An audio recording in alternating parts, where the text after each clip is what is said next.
Ladies and gentlemen, welcome to another episode of Neptune Sunday. It's your boy. For those of you who can see me, it's your boy Hoodie Moss. V Moss is here. Yeah, we're just gonna we're happy to be here. We're happy to be here. Bo, what's good? I'm always happy to be here. I'm adulting. That's what I'm doing. So I'm happy to take a break to talk about the Neptunes and music. There's a lot going on personally for us individually, but collectively as nation, world, universe, there's a lot going on. But here, hey, we're here. We're here. So let's get right into it. We're gonna get right into it. First off, with some Neptune's Pharrell current events. This is our first time connecting since our first episode in R&B season, which we're taking a break from R&B season, just FYI. We'll get to that. We'll get to the reasoning for that later. But let's just talk about any thoughts to wrap up Pharrell. I mean, not Pharrell. Usher and JT. We haven't talked about Super Bowl. Super Bowl was good. Thumbs up. Super Thumbs Bowl's great. Super Super Bowl's Bowl. great. I had a great time. Alicia, we all know how we felt about it, but we made it through. And I don't Situation to Rise was a high point of the show. It was just we said it would be. what I'll say is I feel like this is not a bad thing. I feel like Usher did his absolute best to prove every single thing he can do, which is a lot. Mm-hmm. It made for a very filled performance. For sure. I could have taken a little bit more breathing room. I would have liked to sit in the songs a little bit, but it was a really, really good performance. I enjoyed it. It was very busy. But that's what you gotta do when you got 13 minutes or whatever. You're trying to make sure people know that you are that guy. So I've been on his neck. So shout out to him. yeah, good times. As for Mr. Timberlake, Timberlake's got a Tiny Desk that came out today. I haven't listened to it, but Timberlake dropped the Tiny Desk today. He's on big album promo mode. Like he had some show, a couple, he's bringing out your boy Toby, who I know. Shout out to Toby. I like Toby. Toby is my guy. Houston, stand up. I love that for you. But yeah, I haven't listened to the Tiny Desk. I'm sure it's good. I want to shout out my man who we interact with on Twitter. It's a DJ named Andrew Hypes, who's from the 804. I think he went to BCU, but he's getting a lot of love. He's been touring, doing these shows with JT. So shout out to him. And he's a supporter Nice. of the program. So Andrew Hypes, shout out to you, bro. Congrats. Nice. We didn't talk about the Miley release. We did it. This is kind of all tied in, right? So, like Yeah. me, for those of you who listen to the show in order, the episode that's gonna drop before this one is an episode with me and Kia Turner from OK Player, and she's a writer. She does a lot in the media space and culture space, but I just started her own podcast. But she and I talked about this Miley release a little bit, and I want to see if she and I immediately clicked on it. Okay.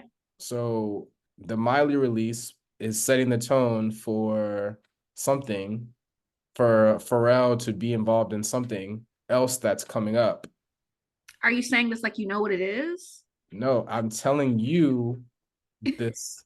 We're predicting the future, and I'm trying to see. Oh, let me tell you something. When this Usher performance happened, everybody was like, who's going to do it next? We don't know. I said, Miley Cyrus.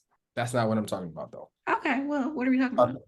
The Miley song is got like hoedown vibes. Oh, I got it. I got it.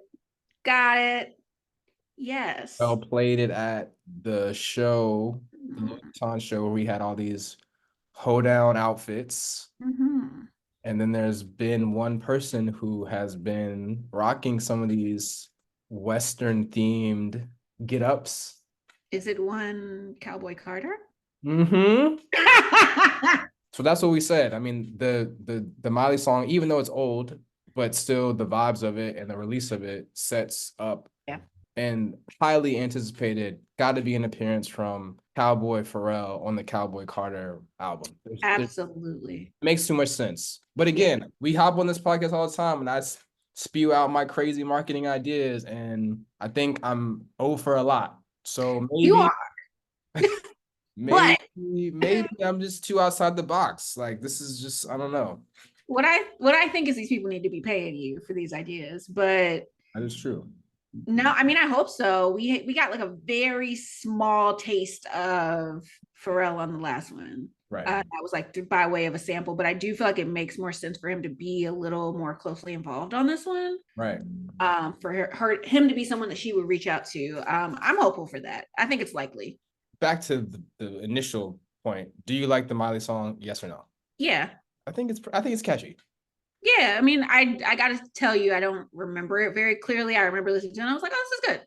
And I think that's just kind of like where the vibe is with all the Pharrell stuff. Again, even though that song is from 2014, it's still Yeah. he releases music and stuff, and it's like, as we always talk about, the way that people consume music is different, and there's so much Yeah. saturation that people don't want to give it the credit because it's not grinding or it's not I'm a slave for you, because those songs were iconic and it Yeah. was so big at the moment, but there's so much other stuff happening. Like there's still good songs. Like the Miley song is a good song. Yeah. Yeah. They age well, which I think is important to, what we're gonna talk about today. Right. Last thing, even though I've been to DC and back twice in the past 7 days, I am only slightly considering coming back to DC on Sunday. And here's why. The Washington Wizards have a DMV DMV themed jersey and a DMV themed like series. Sunday's game, they're giving away bobbleheads of Pusha T. Really? Yes. Huh. Do that because I'm exhausted and I don't feel like driving up there. But I do. If I lived in DC, there would be a no-brainer. I'd go grab this Pusha T bobblehead without hesitation. I mean, now I'm considering it. I don't have plans on Sunday. I mean, they're playing the Celtics. It's gonna be a good game. See what I can do now Okay, that I have this information. let me know, and you have to get me one. Of course. All right. So, like I said, we are in the middle of R&B season, but we're taking a break from R&B season for this episode because we are celebrating the 20th anniversary of another important album in the lexicon discography, whatever you want to say, of Pharrell, Chad, the Neptunes, N.E.R.D. And that is their album Fly or Die. Arguably the best album. Arguably, we're about to argue. So this album was released in March 23rd, 2004. Important to note that for this album, those guys, Pharrell and Chad and the crew and Shay, like actually worked on learning the instruments and playing the instruments themselves instead of having Spy Mob help them out like they did on In Search Of. It's got, it continues this kind of anti-establishment vibe that you get from In Search Of when we talked about it years ago, actually. Crazy. With the government. How come I can't think of the quote right now? From Lap Dance. Everyone knows. Yeah. Everyone knows what we're talking about. Yeah. So, continuing those vibes of anti-establishment, also the album covers a bunch of, it's like a teenage angst album for Yes. our generation, which is perfect because in 2004 we were angsty teenagers. And we're going to get into that in a second. But before we get into our personal thoughts about it, I wanted to have a conversation a little bit about the critical review of the album. So, doing some research this week, I discovered a review from Pitchfork. I want to make sure I give the guy credit who wrote it. This was written by Brent D. Crescenzo, and overall it's kind of a negative review that I wasn't really vibing with it. But this is the part that really kind of grinded my gears. Again, this is written in 2004 when it came out. It says, quote, "The last year has seen the Neptunes beat themselves into tired ubiquity. For every milkshake or bubble, there are 10 change clothes or frontin'. Fly or Die was their appropriately titled chance to evolve beyond staccato acoustic guitars, bongos, and robot synths and stake their claim as true personalities in music. Sadly, when left to their own devices, they seem more fascinated by the opening clang of Purple Haze, yet technically unable to reproduce any other element of Hendrix's playing, style, or impact. They need the Pop-Tarts dropped into their toaster. On their own, N.E.R.D are the hip-hop Toto, and the nerdiest, hold on, and the nerdiest thing about Pharrell Williams is that he probably takes that as a compliment." There's a reason you didn't read me this quote earlier. Let's digest this. So Wow. first of all, when he says the Neptunes beat themselves into ubiquity. For every milkshake bubble, there are 10 chain clothes are fronting. Like, which songs of those four are the bad songs? Right. I don't understand.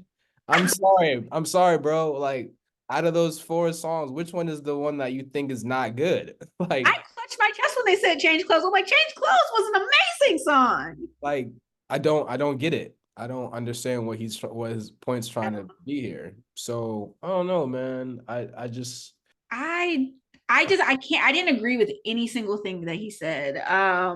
I think that like you make a really good point about like them trying to do their own instrumentation, because like this is a natural progression from like where they came from. Like they did that first album, remixed it to have that like instrumental sound, and then they like played up that instrumental sound on this album. But I think that like N.E.R.D being in existence is very much a testament to like this place in between of like rock and rap and R&B and like the fusion of these genres. So it shouldn't sound like a Hendrix album because it's not trying to be a Hendrix album. right. Um, and that's exactly what we love about it, because like I think that at that time we all listened to that album and we saw ourselves in it.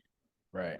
I mean, like when I read stuff about maybe it's I take it personally because I of what I the personal connection I have to these guys because of what they represent for me being from Virginia and all of that. But also like we talk about on the show all the time, how they gave black kids, especially black boys, a space to be multifaceted, Yeah. interested in multiple different things, to be able to listen to Jay-Z and Biggie, but also listen to Limp Bizkit and Corn or No I'm Doubt 41. or or whoever or Stevie Wonder and Yeah. Fire or whatever.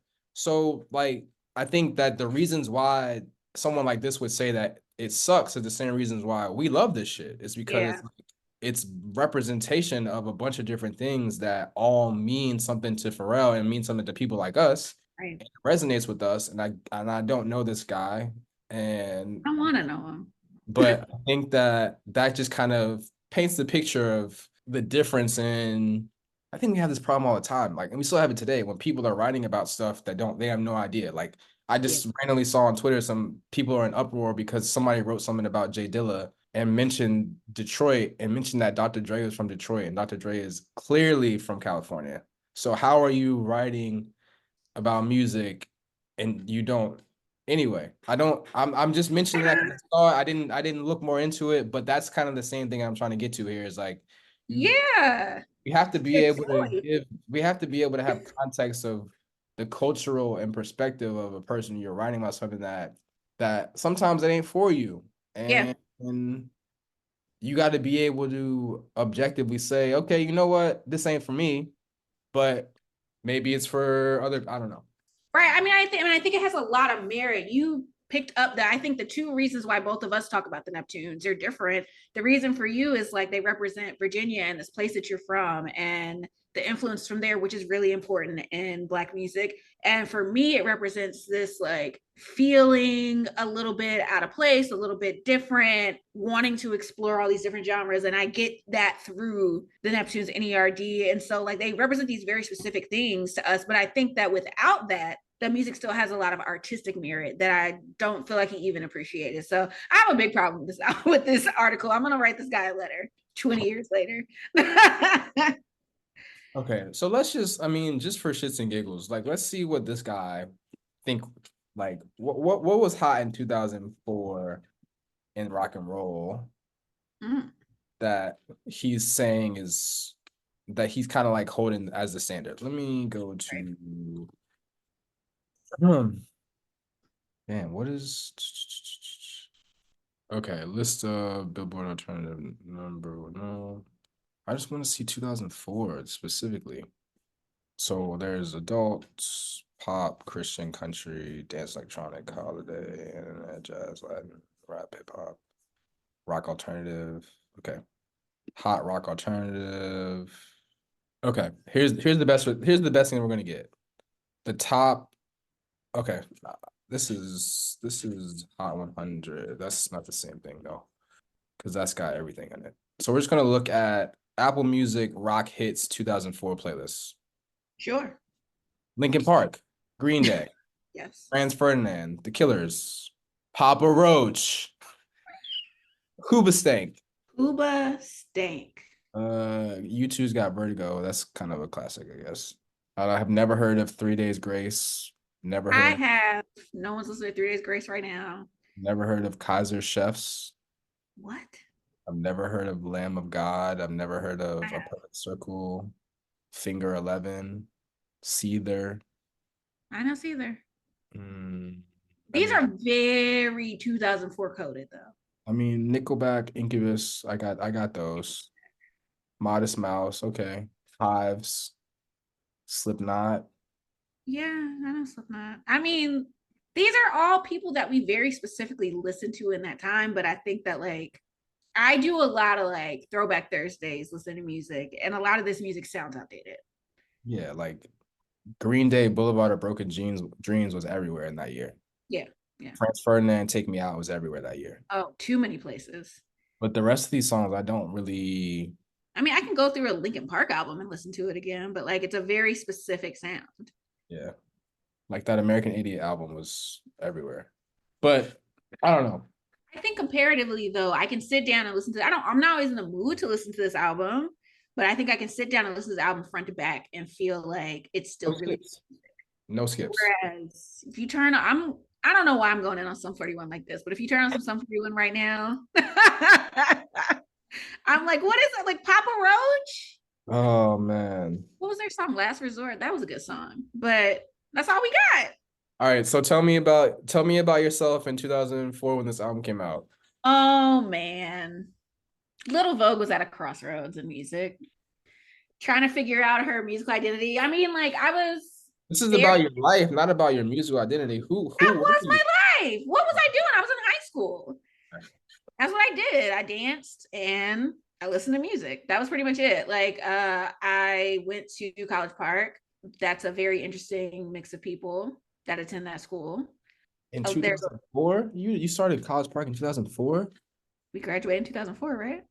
I graduated in 2004. So did I. No, you didn't. Yes, I did. Graduated a year early? Yeah. I didn't know that you graduated a year early. Yeah, I skipped a grade. So you and Rachel weren't in the same class. No.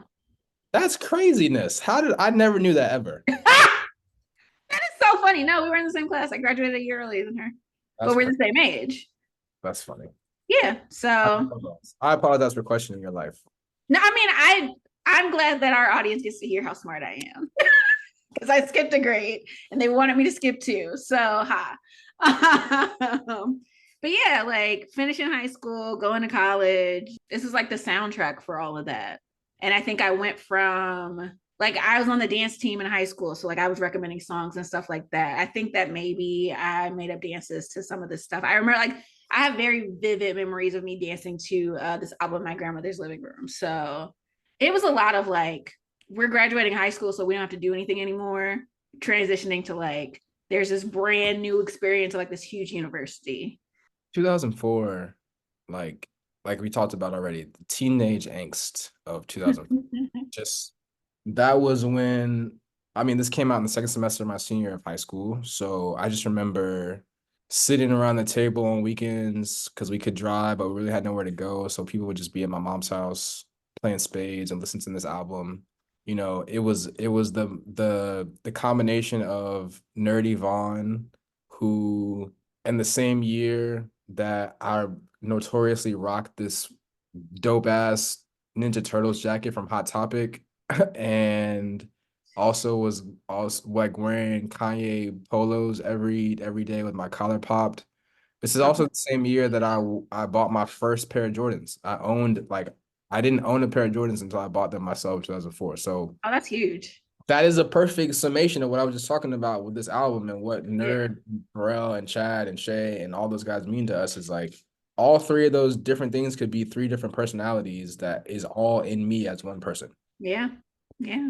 Also, very important to note in 2004 is when I was a senior in high school, and in my homeroom, there was this girl named Nakia. We didn't really talk that much because I was a freshman and I had too much stuff going on. And I was a senior and she was a freshman. Yeah. But yeah, we got married 2 weeks ago. So yeah, how about that? I did not know that. About that. What a time. I mean, I knew about the second part. I didn't know about the high school part. Congratulations. Yeah, man. So it's Wow, what a comeback story. crazy, crazy, crazy, crazy, crazy, crazy. Amazing. I keep talking about I'm gonna have Kia on as just like to do a special episode. We have to do it before. I don't know. We have to do it soon. That would be amazing. Okay. Love that. So let's just get into the songs. First one, Don't Worry About It. I think it's strong. It's a Mhm. good opening song. Nothing too crazy to say about it, but it's a good Yeah, song. great tone setter.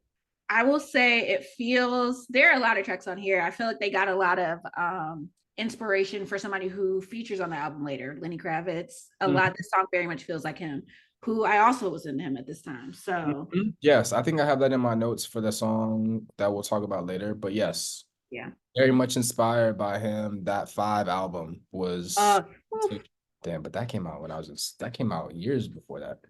That was seventh grade ish, Yeah, maybe. yeah. They were getting the same influences we were.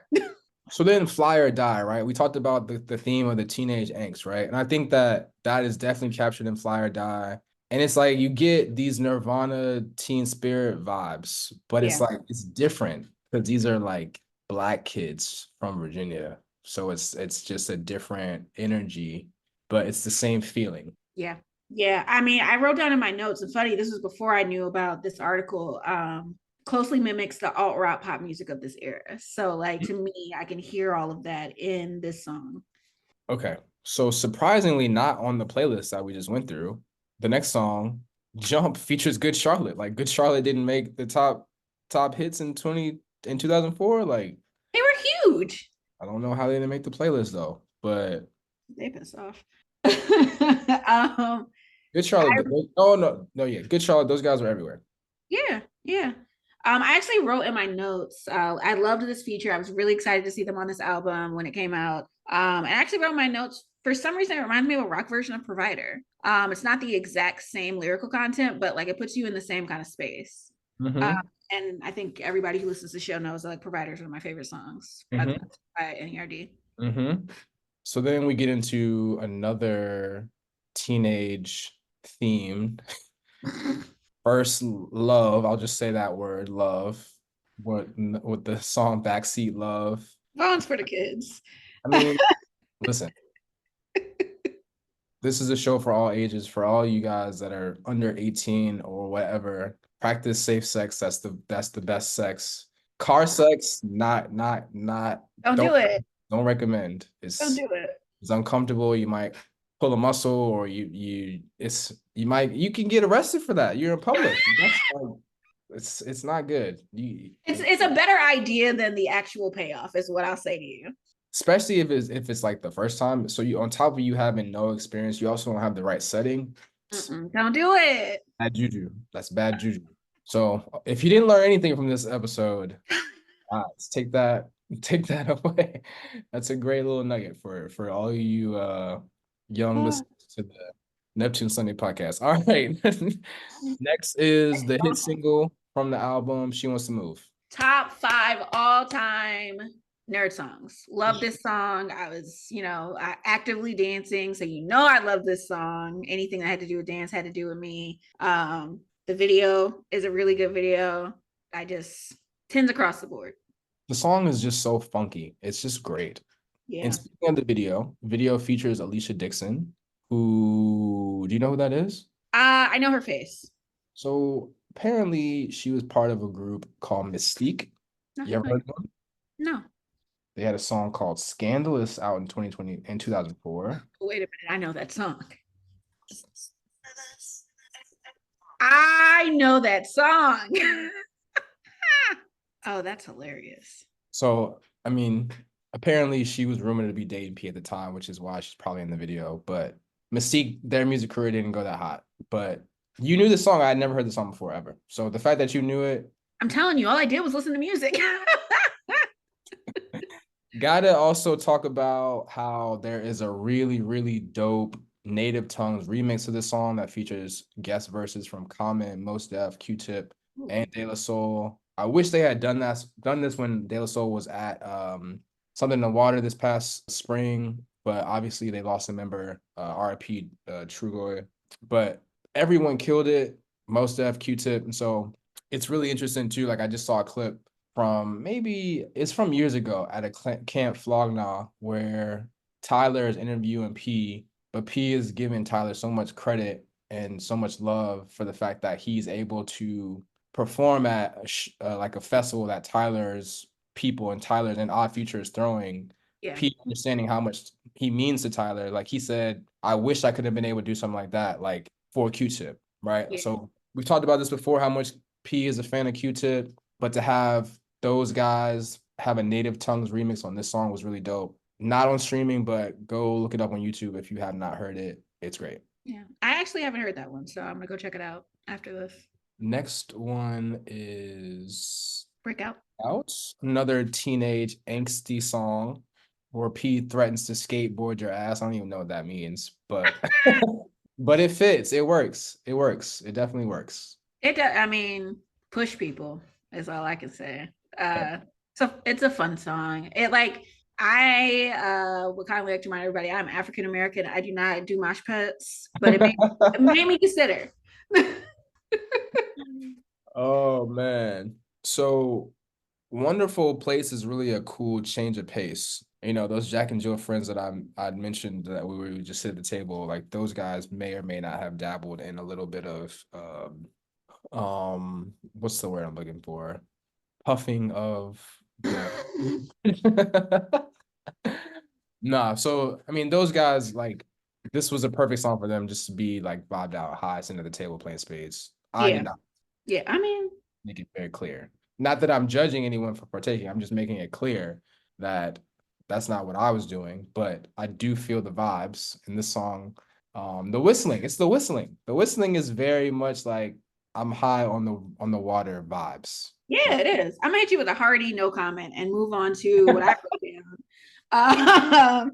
It like it's a really colorful song. Yeah. It's really illustrative. It feels like actually feels like a cartoon in Yes. like the songwriting, and it made me think. I was like, I wonder if this is kind of like the beginning of Pharrell wanting to like dabble in like making music for movies, and like he did the Despicable Me movies and all that. It's like I feel Mhm. like it had the same kind of tone, more grown up than like a happy, but same Yeah. kind of.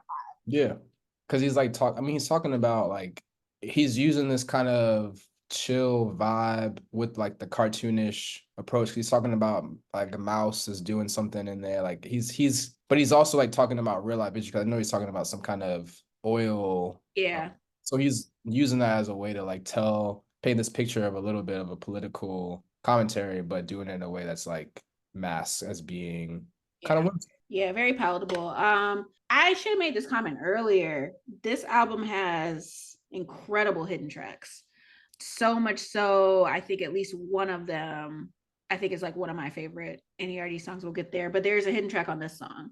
Yeah, so the Um, hidden track after Wonderful Place is Waiting for You, which tells a very like detailed story of a kid almost drowning. And it can seem weird. Like I think it didn't hit me until recently that it seemed like a random story to tell on this album, but the way he says "I love you, Ma" at the end, knowing how close he is with his mother, it makes you think that maybe it's a story that actually happened to him. yeah, I think that was my assumption when I first heard this song. So I'd have to do some research as to how true that is, but like it felt like personal. Right. A lot of, just vibes about moms love you, God. Like just moms love you.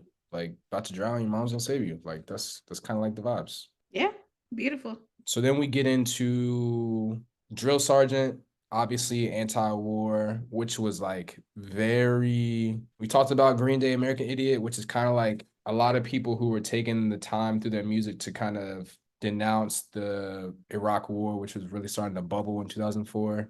Yep. Not so subtle anti-Bush, anti-government sentiments in that song, Drill Sergeant, but Yeah. got to give him the credit for, using this album and using their music consistently to just not just let things go quietly, but to kind Yeah. of like where it makes sense to sprinkle stuff in. Yeah. That's something I can always appreciate. I tend to be a pretty actively liberal person in my personal life. And I can always appreciate a message, an anti-war message. This is not my favorite song on the album, but I think at the time and probably now I like see it for what it was. It was like a means of sending a message. Right. That has Drill Sergeant has hidden track Preservation at the end.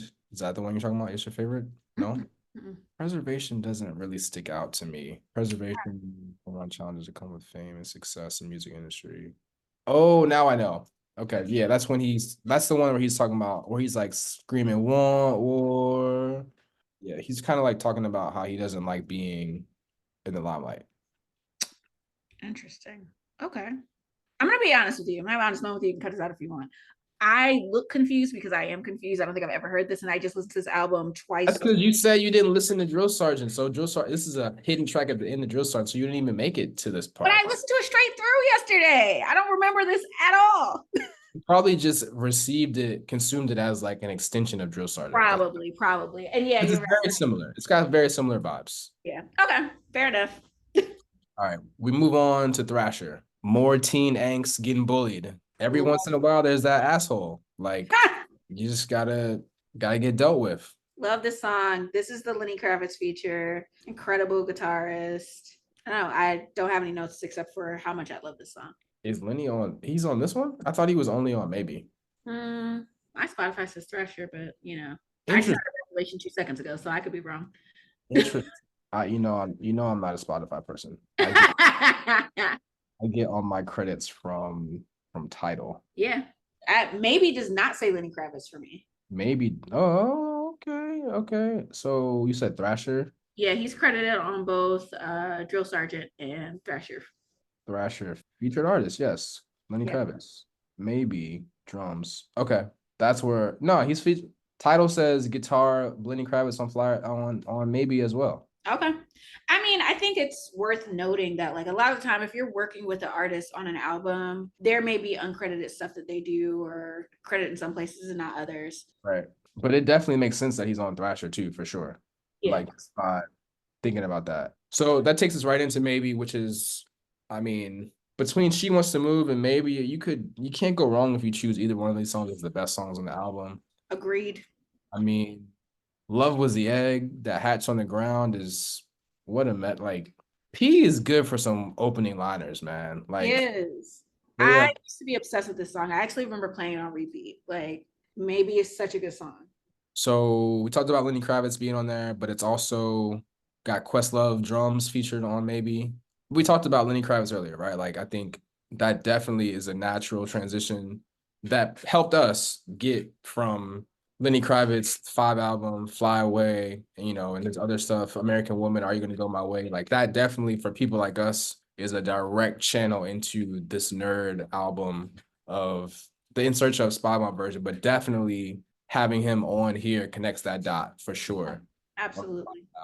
Also want to shout out, there's a Maybe remix that is on the Re-Up Gangs. We Got It for Cheap Volume 2, which features some of the best Pharrell raps ever. He mixes the opening couple of bars, instrumentally from Maybe into Outkast Elevators beat. And he actually raps pretty crazy. We talked about this on our Pharrell Raps Bracket episode with me and my knucklehead friends over the summer. But if you haven't heard that, go check it out. Pharrell was really in his bag when he was rapping because that's when he was kind of like mad that people were saying all their songs sound the same. Grinding sounded like fronting. You niggas is reaching. Big reach. Next song is probably my vote for the underrated song of the album. Like I love this song. The way she dances is amazing. That's a good song. I actually think that over time it has grown on me more. Like I kind of forget that how I like it that much, and I listen to it. I'm like, oh, this is a good song. Right. I literally danced with the girl in her underwear to the song, and then that's kind of where like I think that's where it stuck with me because that's what he's talking about, and I was just like, damn, this is the perfect song to play right now, and just good vibes. That's a great piece of backstory. Good vibes. Good vibes. That was also not in 2004. It was years later, maybe even 10 years, 10 plus. So I want you guys to understand, like I wasn't in my teenage angsty, like I'd outgrown that, but still came back to the vibes because the vibes are immaculate. The vibes are forever. You were like, this is the song that would fit here. There's world of music other than this, but I this was wasn't ready in 2004, but in hey, 2014, there we go. The way she dances. they make songs for all stages of life.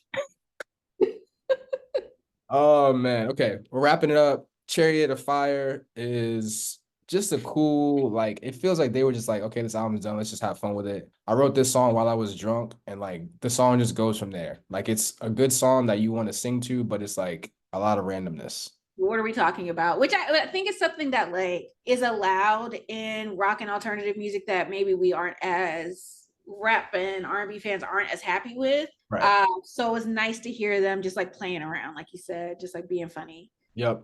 In our, for lack of a better term, black music lexicon, like we need you to, I need some substance. You're gonna Yeah. rap about something, but I think that that's also part of the freedom that Pharrell has given the kids, like because a lot of these kids ain't talking about shit.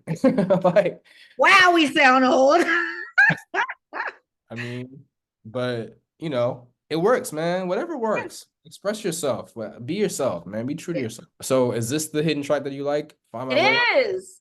Okay. This is my Vogue backstory song because I want to say I did a wait for it Zanga layout based on this song. Okay. Yeah. You gotta explain to people what you're talking about. So back in the olden days of the internet, blogging site like micro blogging sites were more popular. Like you had the blog spots, you had the live journals, you had Zanga. Zanga was a really popular one, particularly when we were in high school. But I think later on it moved to like live journal was like the main joint. And like what we have now that's familiar is like a Tumblr. And because I was a baby web designer, I will taught myself to design, and so like I would do layouts and like pick pictures and images that were inspired by music or TV shows. And this was one of them because I really, really loved this song. I thought it was so sweet. I also keep in mind I am a teenager. I am just understanding. I think like my boyfriend went to a different college than me. So I was like, I hope we find our way back to each other. We did not. This is not like Fawn's story. We never dated again. So, but it was a nice sentiment. I think I do. I think I have similar vibes for that song that you had for the other one. Like, I recognize it, but because Chariot of Fire is so, it's a good song, but you don't necessarily have to listen to it all the way through to get the vibe. So, like, it makes sense that Find My Way is not necessarily that doesn't resonate that much with me as much as the other two hidden tracks. It also is a long wait until you get there. Like I think that I probably listened to this album a few times without making it there. And like I just happened to have left it on one day and I was like, "Oh, wait, there's a song here." So let's go. What's your favorite song? She wants to move. I feel like it's too easy, but it just is my favorite song. My favorite song is, I don't know. I think it might be, maybe it's really good. It's really good. Maybe it's really good. That's easily my second favorite, so like I can't argue with you there. Yeah, I'm just gonna say maybe. Okay. And then most underrated song. Most underrated song. I don't really remember what other people felt about this, but like I just love Thrasher a lot. And I don't remember talking about it with anybody at the Thrasher? time. Yeah, Yeah. Thrasher was good. I like Thrasher a lot. I would say it's hard for me not to say the way she dances though, just because it's the vibes. Yeah. It's You got a great backstory. How did you not pick that song? all right. So now that I'm on title looking at it, so let's just to make sure that we're clear and everyone has their history lesson. So Yes. according to the title, Lenny Kravitz is on. Okay, Lenny Kravitz is on Drill Sergeant. Mm-hmm. Kravitz is on Thrasher. Mm-hmm. Lenny Kravitz is on Maybe, and that's it, Okay. which makes sense. Yeah. All right. I mean, 20 years, like here's my next random prediction. Like let's hope these guys get together at something in the water this year and do a 20-year anniversary of this album. I think that would be great. Like the real nerd fans would go crazy for that. Yeah. Yeah. I want to speak that into existence because I would love that. I think it's time. It's time, guys. But I don't know. The speculation of this Pharrell Friends album has got to be coming, so I'm assuming that that's going to be a huge focus of the Something in the Water. I've also heard that there's a chance that it's not going to be in the spring. It might be like later in the fall. So I don't know, guys. I would super appreciate that because my concert budget is already out the window. So, we can push this back a little bit. What concert are you going to? I'm going to Krungbing in like 2 weeks. I see you blinking. I hear the audience blinking. What did you say? Krungbing. It's a don't worry, it's like a Thai word. It's a indie band, indie like funk and like psychedelic funk band. I'm gonna go see them in 2 weeks. I'm going to why can't I think of the festival name? There's a festival in New York that happens every year that I'm going to. I think I'm going to something else I can't remember. So I've already like started booking concerts. So pockets are thin. The economy's in the toilet. It's rough out here.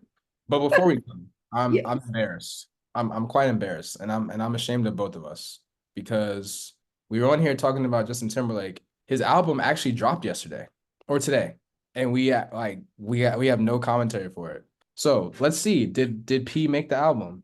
Let's see. I'm gonna be transparent. I knew that album dropped. Embarrassing. It's embarrassing. Ah, Uh, I don't see it. I don't see. mm-mm. Nope. I'm gonna give it a listen. I'm not gonna treat this album like I did Man of the Woods. I'm gonna get a fair and honest chance. I mean, I'm seeing some Timberland. I mean, I can appreciate that, but I mean, we're gonna get into an entirely different music discussion if I keep going. Just, I don't understand, guys. How can you not have how is this? I'm gonna listen to it. I'm gonna listen to it this weekend, but I do want you to know, personally know, if this album is bad, you're gonna hear from my lawyers. I'm there's really no reason for us to listen to it if there's no Pharrell on it. Like, I mean, I mean, yeah. or no rush to listen to it at least. There's no Pharrell on it. Thumbs down. Thumbs down. Two thumbs down, if you will. Nah, I'm just joking, guys. I'll listen to it. I'll try to give it a shot. You know, I'm a fan.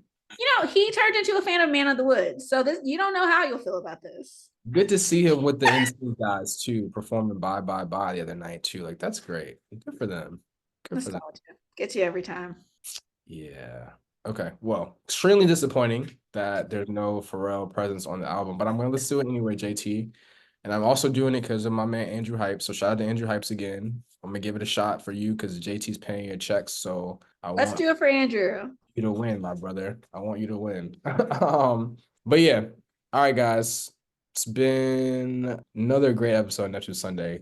Just one of those ones when you catch me in vogue and rare form where we might say anything. And I think that we did. And so look forward to the next episode. We're gonna get back to R&B season, we promise. Life has been crazy, but there's some things that we're trying to make happen for R&B season that will be really dope. The episode, if you skipped it, because it's coming out before this one with Kia Turner, is very focused on the R&B side of it. So check that out. But look for more dope R&B themed episodes and content for the rest of season 4. Thank you for listening. Yes, thank you. Catch you next Neptune Sunday. Peace out.